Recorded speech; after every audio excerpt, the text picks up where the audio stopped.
When we consume food, we need to chew it up as much as we can.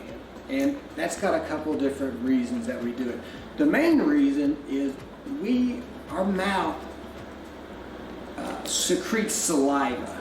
And there are these things called enzymes in that saliva. And when you chew your food, if you don't chew it, you can't taste it, first of all. So if you chew it and you chew it longer, you're going to taste your food longer. You're going to get to enjoy the food longer. And so it's going to drag out the enjoyment of your food.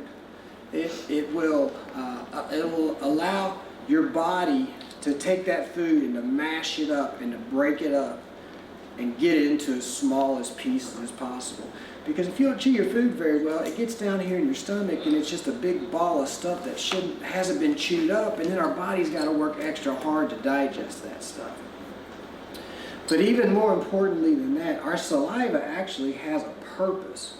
And there's something in it called an enzyme, and what it does is it starts the process of digestion.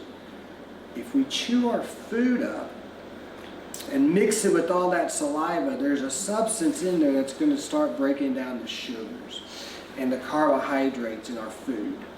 And then what happens, we need to break it up and mix it up with as much saliva as possible. We need to get those enzymes from our cheeks into that food. And what's going to happen is we're going to swallow it, and it's going to sit there in our stomach for about 45 minutes.